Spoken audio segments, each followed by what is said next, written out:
Chapter 20 The Search for Aghanim.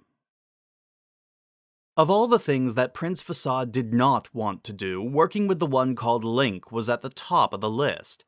However, he was also not the type of man to try getting Impa to hold her tongue, so the prince was left with no choice. On the brighter side, though, this Aghanim person that the old woman described to him seemed like a much more agreeable sort, and it also never hurt to have a practitioner of magic at one's side, especially since the one who kidnapped Zelda was known to have great magical powers of his own. Anyway, Aghanim had yet to return from seeking one of the chests at Lizard Mine, so Impa encouraged the two of them to go and find him. Having never been up into the foothills of Death Mountain before, he needed Link to show him the way. Not that he would ever admit that to the young man. So they took only enough time to have some food, and then it was back out into the rain to begin the journey.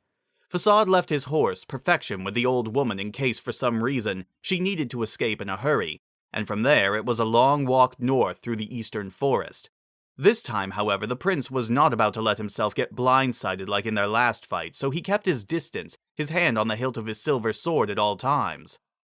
"I hope we find this Aghanim quickly," he said while stepping over a large root.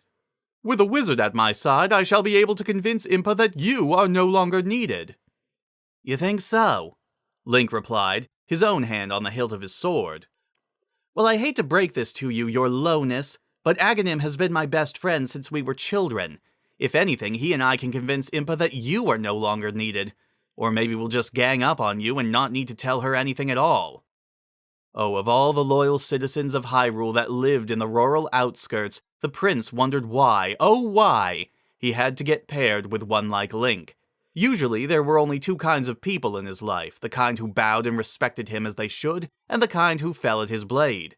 This brigand of the forest was clearly not the type to have been raised with any kind of manners, and as much as Facade hated to admit it, the young man was also a skilled swordsman who could not easily be bested. That was the only time that they spoke during the journey, until the forest ended and the foothills began. Thankfully, they had not encountered any more of Gargamel's minions this time, since it was nearly impossible for the prince to protect himself from Link while also fighting them off, as he had seen when the statue thing had attacked. However, the young man's attention was suddenly pulled away from Facade when they reached the top of the next hill, and there was only what looked like the remains of a collapsed mine waiting for them against the rock wall of Death Mountain. "Aghanim!" Link yelled as he ran up to the entrance. "Aghanim, can you hear me?" According to the young man, the route they had taken was the fastest between this place and his hideout, meaning that it would have been almost impossible for them to miss the robed wizard if he had been on his way back with the chest. The most likely thing to have happened was that the mine had collapsed during the search, making the odds of Aghanim's survival not very good. Link continued to pull rock after rock out of the collapsed entrance, and Facade was about to say something to him when the prince noticed that his compass was not pointing towards the mine. "Link, wait!" the prince called as he ran up to him. "Link, the chest is not in there, see? Look at my compass. Aghanim must have gotten out." "He did, actually," a deep, empty, and familiar voice said from behind them. "Not that it did him much good." Facade and Link slowly turned around to see that Darknut was standing a short distance away, the rain splashing off of his bluish-colored armor as he faced them. His sword and shield were ready, and a flash of lightning, followed by the rumble of distant thunder, only served to make this already fearsome opponent seem more intimidating. Slowly, the prince drew his own sword, prompting the young man to do the same, and in this instance alone, Facade was glad to have him there. "I am pleased to see you again, Facade," the knight continued. "When Ganondorf described the wizard that he met here, I suspected that he was in league with you, but I see now that you have other friends as well." "What happened to Aghanim?" Link demanded as he started forward. "Link, hold a moment," Facade warned, blocking his advance. "I have faced this knight before. Darknut is not to be underestimated, and something about him seems different this time." "You are wise to caution him, boy," Darknut continued. "My strength and abilities have been doubled thanks to Ganondorf. Not that you had an easy time of it at Manji Estate." "Answer my question!" Link yelled, moving past Facade. "What happened to Aghanim?"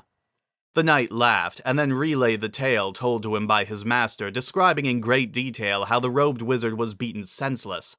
Link was becoming visibly angrier as the story progressed to the point where bones started getting broken, and it looked like the young man was going to attack when both he and the prince were distracted by the sound of what sounded like approaching horses. No, not horses, but bluish-colored creatures that were monster men for the top half, and with the lower body of horses.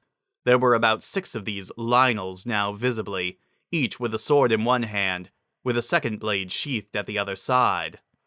"This is your lucky day, Facade," Darknut said with a chuckle. "Instead of getting my revenge by the sword, I mean to have you admit my superiority by surrendering. Now, if the 2 of you would be good enough to drop your swords, my men will—" The knight's speech was interrupted by Link letting out an angry yell and rushing forward, locking blades with Darknut with an echoing clang.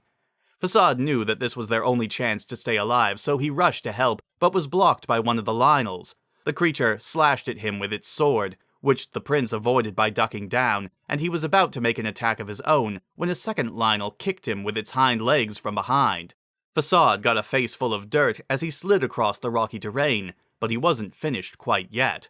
Jumping to his feet, he turned and made a leaping stab at the nearest Lionel, burying his silver blade into its chest and making the creature groan as it fell. The prince pulled the blade out and was about to attack the next one, when 2 more galloped in and grabbed his arms. The one he had been about to attack then turned and kicked him in the chest with its hind legs, knocking the wind out of him as he flew backwards, and allowing the ones that had been holding him to claim his sword and shield. Facade made an effort to get up again, but the Lionels stopped this by encircling him, and he was certain that he would have died if not for the ring protecting him when they started stomping on him with their hooves.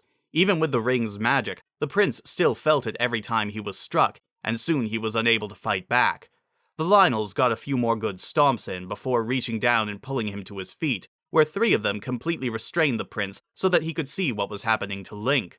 The young man seemed to be doing well against Darknut, the 2 of them slowly circling, while each attacked the other with their swords while also defending with their shields. Facade knew that Link's skills were almost exactly equal to his own, which is how he also knew that the knight had become faster and stronger than before. Link managed to avoid his powerful blows or block them with his small shield, but each one that he blocked sent him staggering back, while the young man's hits did next to nothing. "You are talented, boy," Darknut said after knocking him back again. "However, it is now time for you to join Facade as my prisoner." As expected, Link attacked again, but this time Darknut swung his sword low at the same time, dragging the tip of the blade across the young man's leg. Link stumbled and fell to one knee as a result, giving him no time to react as the knight swung his sword again, this time making a deep cut along the young man's forearm, cutting the straps that held his shield in place. Link started to cry out in pain as the small shield fell to the ground, but it was stopped when Darknut cut his other arm, making him drop his sword, before bashing him in the face with his shield. This time the young man didn't get back up. He just lay there, his head rolling back and forth in a daze as the other 2 Lionels grabbed him by the arms while also claiming his fallen weapons. As for Darknut, Facade was still held in place while the knight casually walked over to him. Instead of saying anything, the knight punched him in the stomach, the hilt of his sword making the blow even more powerful and causing the prince to gasp and cough while the Lionels held him up. "Kneel before me," the knight ordered. Facade had no intention of doing such a thing, but then one of the Lionels kicked him in the back of the leg, forcing him to drop down. He tried to stand back up, but the creatures kept him like this while Darknut rested the flat part of his sword on the prince's shoulder so that the sharp edge was against his face. "How did you imagine this happening, I wonder?" the knight said. "Did you think that you and your friend were going to defeat me and then go on to defeat Ganondorf? Perhaps you thought you were going to marry the princess and live happily ever after, Such a handsome young prince should expect nothing less, I suppose.